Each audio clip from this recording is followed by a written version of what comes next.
Hello, hello, hello, hello, hello.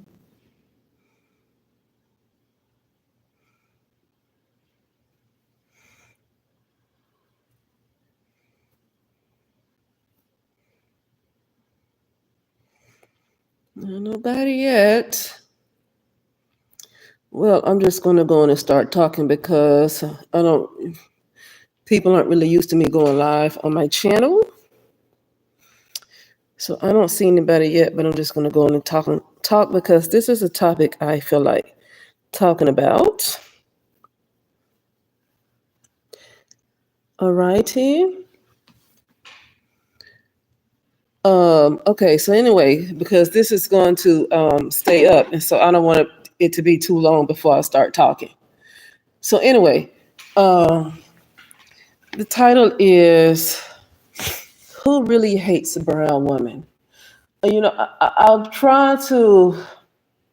I've heard people come up with so many reasons to why things are the way they are, and it's because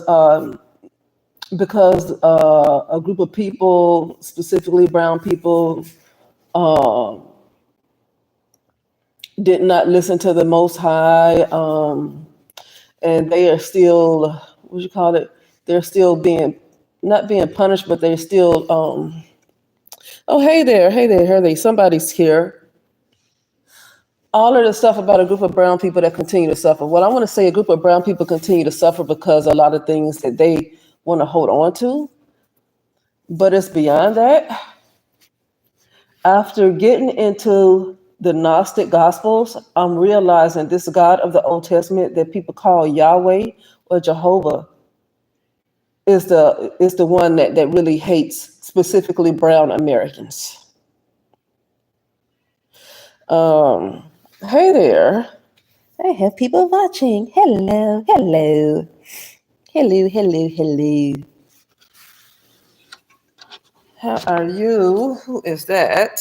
Emma Serrano. Hello. Okay.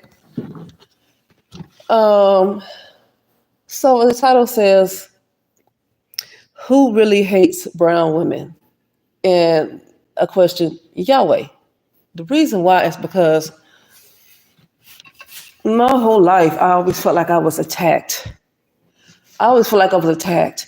And you will have people say, "Oh no, it's just your mind. It's just you. You know, a lot of times when people feel like they've been attacked their whole life, it's not just because they're going crazy. And I really don't like that dismissal type of stuff.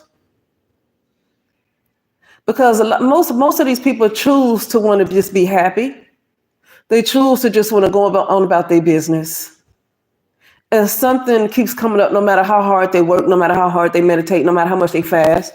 And then you have other folks that don't have to do half as much work, internal work, as others in their lives. Their lives are just fine.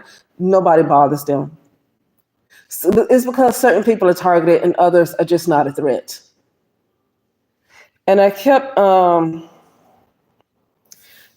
trying to figure out who is this entity that keep bothering me. And so I came to the conclusion because my family members are, you know, my brother, I'm not around him anymore. I haven't been around him in almost 10 years.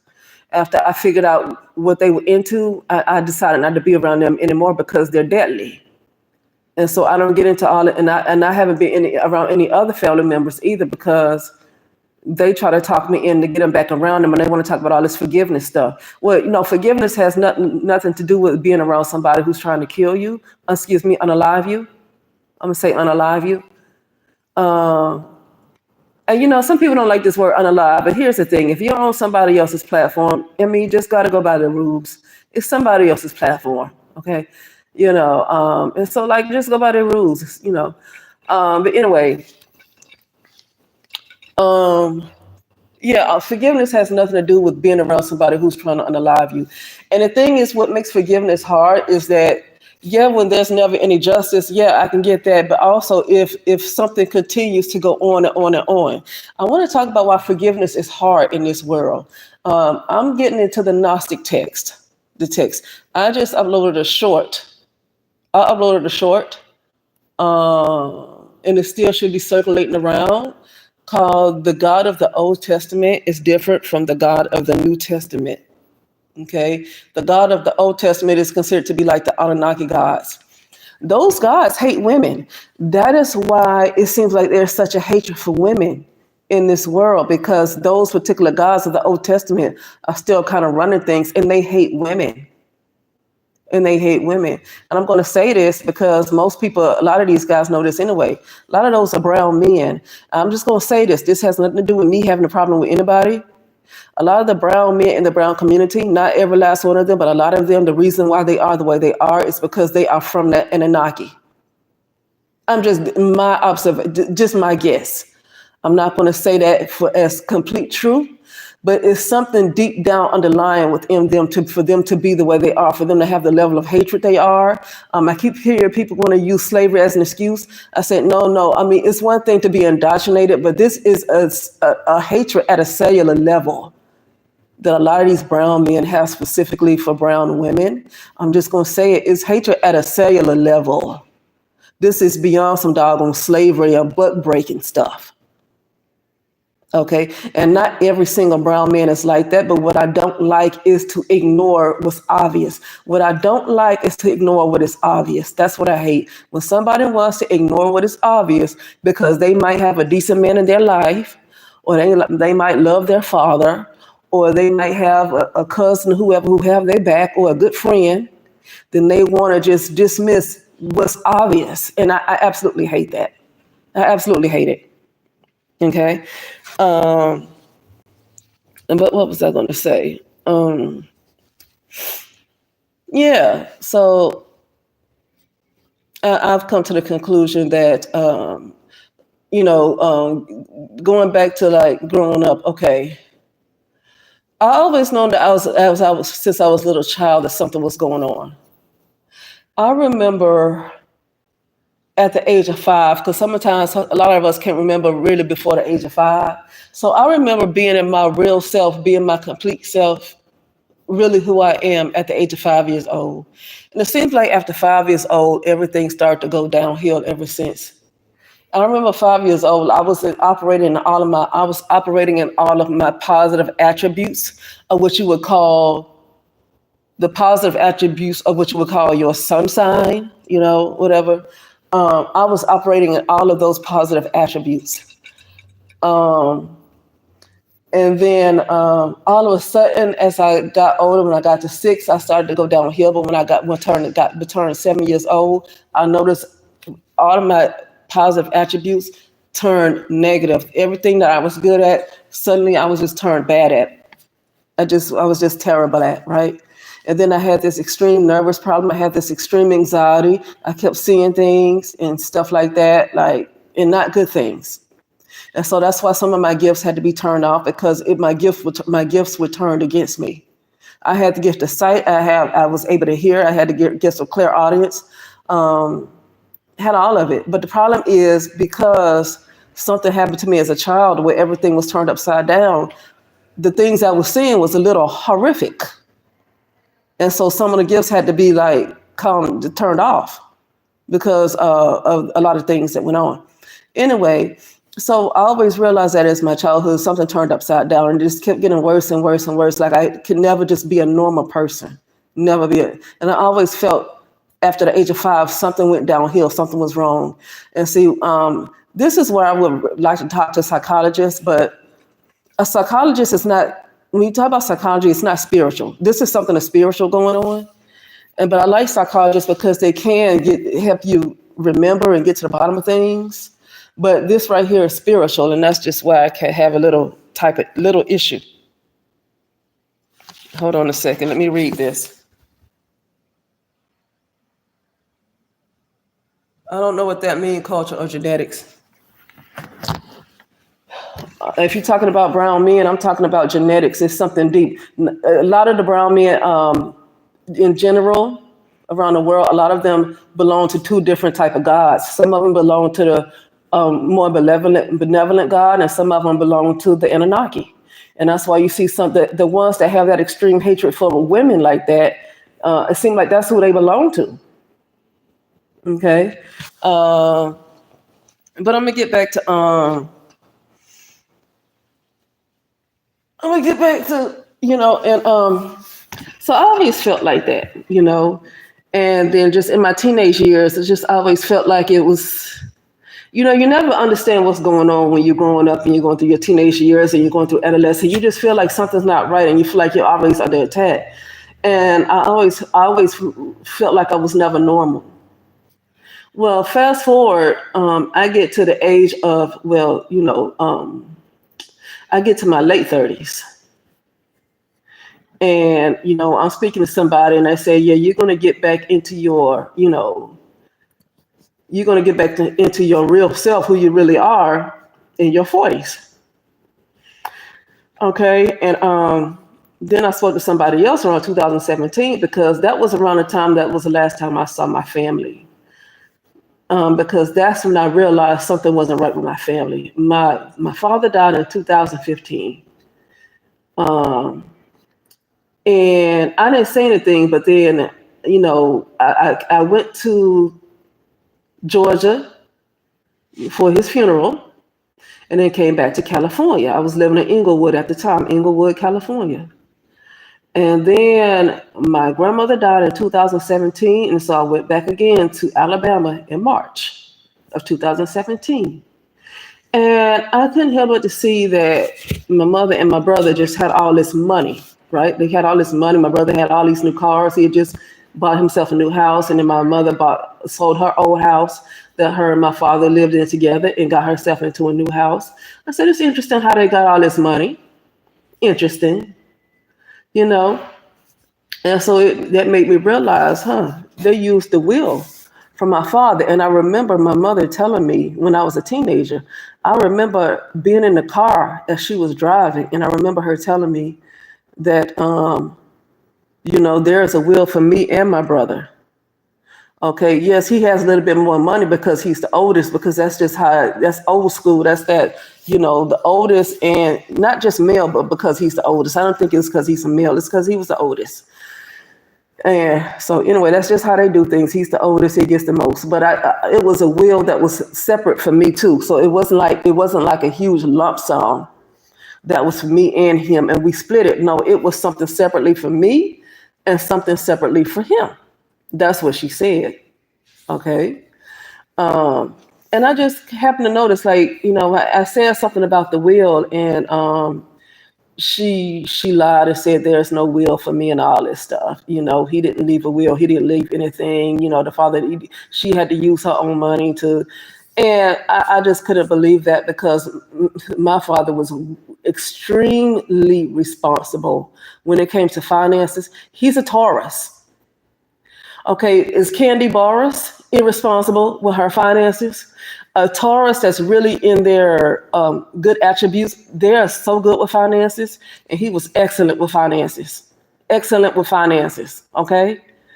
And so I just didn't believe that he died and didn't leave anything, because he's too responsible for that, and I just know better because she had already told me that he left a will, so I already knew she lied. She's a big liar, okay?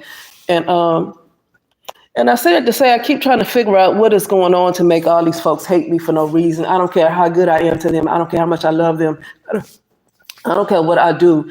I seem to be hated. I always seem to be hated. And I always knew it wasn't them. It's something else. So I'm getting to this Yahweh. I'm telling this story because I'm getting to Yahweh. I'm getting to Yahweh. Okay? Like, why am I always hated? And that's why, let me tell you, that's why I don't like being around people, because for some reason I just kept being the target to be hated. That's why I don't even want a big channel. Because when you're targeted, it's not a good idea to be exposed to too many people when you're targeted. It's just not a good idea, But, and so I just kept, and so in 2017, I was having a little financial problems, and I was speaking to a family member, but I told that family member that I don't trust, my mother and my brother. I don't really trust them. But then the family member kept telling me to, go back home, which means home at this time really meant Georgia because they were living in Georgia, even though I'm from Alabama. He kept telling me to go back home. Now, around this time, I was able to read cards a little bit. I read cards. I mostly just read for myself because I wasn't big into tarot and all that stuff, but I did pull cards for myself. And so I asked cards, what would happen if I go back home? And then I saw one of these cards and it showed disruption. It showed like this man with a distorted, it showed a man's face and he was all distorted. Like it was called disruption, like a mental disruption, right? So it caused me just to go crazy. And I actually spoke to somebody, right? I spoke to a spiritualist around that time, 2017. And she told me, she said, first of all, you have a will. She was able to speak to my father, which I'm going to tell you, okay, when somebody's able to speak to somebody who's already passed away, that person, their actual soul is going somewhere else, but their ego is still behind. Like that their ego or that familiar spirit, or what that Christians call it, their ego or familiar spirit is still left behind to answer all these questions. And that's why these people are able to contact them, because that familiar spirit or ego is still around to answer all these questions, And so she said, first of all, you have a will. I said, I know I did. I know I did. And the fact that she said, I have a will means that they could not have done nothing to change my will, because nobody had power of attorney over him. Everything happened so quick with him that he like died suddenly. Like literally he had like some kind of aneurysm. He was just watching a football game in 2015. He got up and fell to his knees, and that was it. He went straight to the hospital and died 2 or 3 days later. Like there was no time for a power of attorney over him. So I don't think they had a chance to go really and change nothing.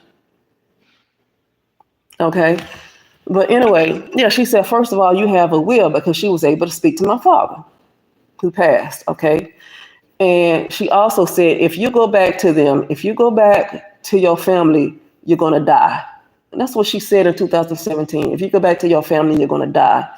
And that's when I realized that they were a member. The brother is a Freemason, and I think the mother is an Eastern Star. And they were doing a lot of rituals, especially the mother was doing rituals against me ever since I was a little girl. And the brother has been doing rituals against me spell work against me ever since, he was grown enough to do it, And that's why that was the last time I saw them, because other family members, it's not that they didn't want to believe that they were doing spiritual work, it's that they were kind of in on it. Everybody was in on it, okay? And I've heard other people talk about this type of stuff too, like their family's in on it. So when you try to talk to them, they're going to act like you're crazy because they're all in on it. Because anybody with any kind of discernment, see, my thing is, when you tell your story and you have a bunch of people who don't believe you, it's probably because they're spiritually dead. Because anytime you have people with a level of discernment, especially when I'm already seeing spiritually, I've already seen in my mind's eye, I've already seen visions, and then you have other gifted people that's able to see the same thing that I can see, at that point, you're no longer crazy. So when you go tell somebody what you're going through, especially other family members that know your family members that's attacking you, and you try to get through to them and they act like you're crazy, it's because they are in on it. It's because they are in on it. That's why they don't listen to you. That's why. Okay. And so, yeah. And so I was just always trying to understand, why was I always being attacked? And so I kept seeing that people who are members of this organization, specifically people who are members of this organization, they were just suddenly something would get in their mind to come and attack me, right? And I said, what is it about this organization? Because now I see it's not about these people anymore. It's not about them anymore. It's whatever entity that is over that organization is the one that's attacking me, and not these people. So it don't matter what you do to an individual person, this entity is going to find somebody else to possess to come after me. I would hear like to become a Freemason or whatever, you just had to be a part of any religion, don't matter what religion, you just had to be a part of a religion. Why is that? Because are they all worshiping the same God? Even though they call different religions, but they worshiping the same God. You know. But anyway, so yeah.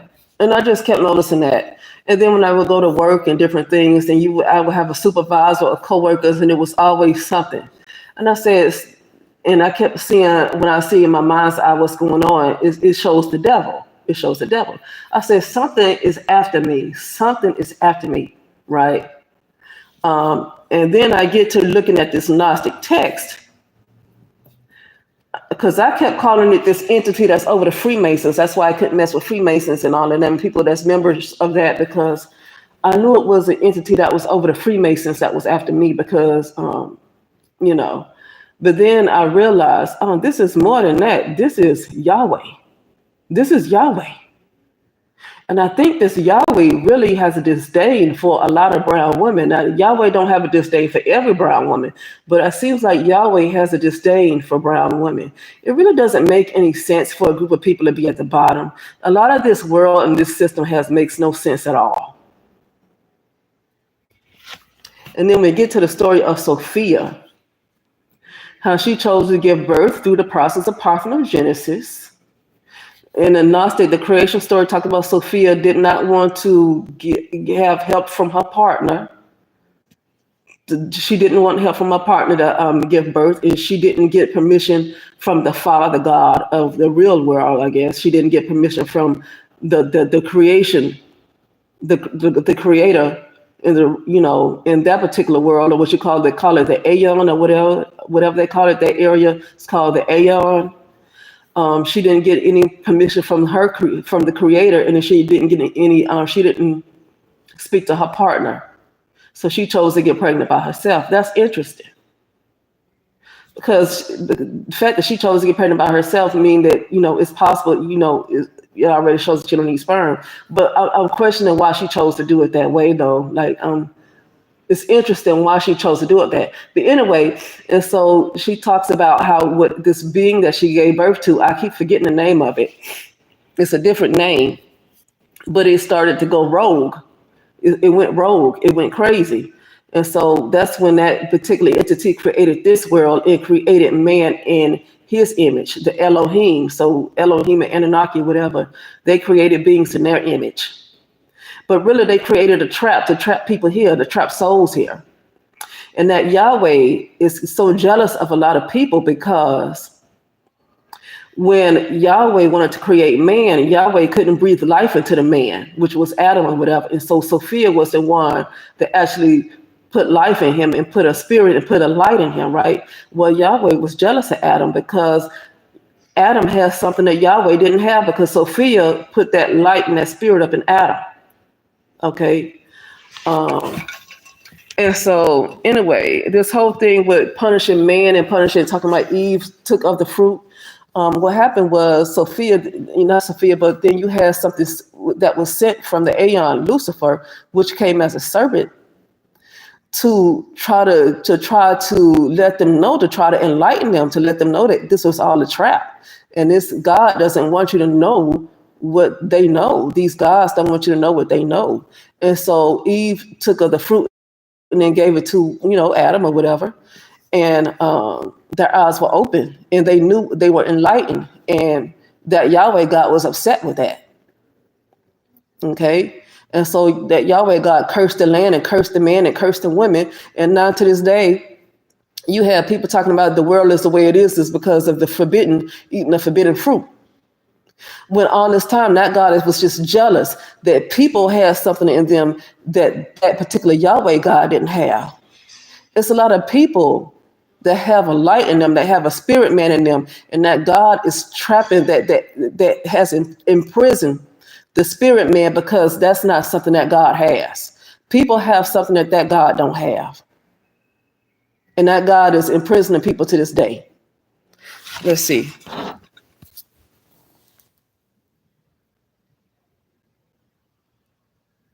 Yeah, don't have children for this particular world. This world is a doggone. This world is hell. You will see in the Gnostic Bible, this world is actually hell.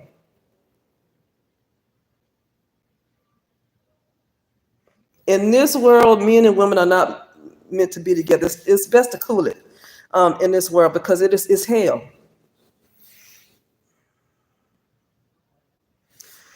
Yeah, but so anyway, do I need to turn my phone? It's about to be almost time for me to get back to work. I was just wanted to talk for a little bit. I came to work late and I had to wait for my patients are eating lunch, and I wanted to just give them a half an hour or whatever before I bring them to the gym. But anyway, yeah, excuse me. So, yeah. So then that made me realize I know who I am. At this point, I know who I am that I just cannot say out loud right now. It might have to be 5 or 6 months before I can reveal who I really am. But I don't know. This particular God has targeted me, and I keep having to deal with people that want to keep bothering me. But it's not the people. It's this entity that possesses everybody. People that are possessible. That is, everybody's not possessible. Okay. And those people that this entity is able to possess, I can tell they are its creation. They come from this entity. I don't come from that entity. I'm here, but I don't come from that entity. And that entity knows who don't come from him. And when he knows that, he's extremely jealous of them and he attacks them. And that's Yahweh. And I feel like Sophia is a brown woman, and no wonder brown women are so much under attack because Sophia is a brown woman, his mother. His mother, he hates his mother. And then you have these brown men now, and men in general, but I'm speaking about the brown American community right now. I'm not talking about anybody else's community. It's an intense hatred, and it's beyond slavery. This is something at a cellular level, but it's almost like it's something that's deeply ingrained in them. It's beyond some slavery. It's something that's deeply ingrained. And I said this, and all of them are not the same. You have some brown men that are not like that. So I can tell. I always knew before I knew the truth. I always knew that it's not all brown men came from the same God. I can tell that some came from a different God and others came from this Anunnaki, and then you have some brown men that come from a different God. They don't come from this world. Just like me, I don't come from this world. But a lot of them come from that Yahweh. And that's what the hatred is for women. Like that's that's that hatred. And you have a lot of people of different cultures that hate women. Look at how a lot of Middle Eastern women are treated. It's just horrible. A lot of them come from that Yahweh. Okay, a lot of them come from Yahweh, and they have an extreme hatred for women. And they can't help but to be like that. They can't be anything different than what that Creator created them to be. It seems like they can't be anything different. Honestly, you know. But anyway, yeah, that's what I'm going to talk about. You know, I realized what's been after me this whole time, and it has been Yahweh. It's been Yahweh. And it's almost like, well, how do you get around that? Well, some of us that will know that we're under attack by this Yahweh is because Yahweh knows that we have something that they don't, that he doesn't have. And that's why because some brown women, this Yahweh does not attack. Because not all brown women have that light in them, okay? But anyway, but for the most part, I just think they're under attack because I think the brown woman reminds him of his mother, Sophia. And I think that's what the hatred comes from, regardless of whether they have a light or not. I think the brown woman just, because of his mother, Sophia, he hates brown women. Hates women. He hates women because the Anunnaki just do not like women. But it seems like the brown woman is the most hated. Okay, and as long as this particular God is in place, the brown woman is going to stay under attack because it's this Yahweh that's after brown women like that.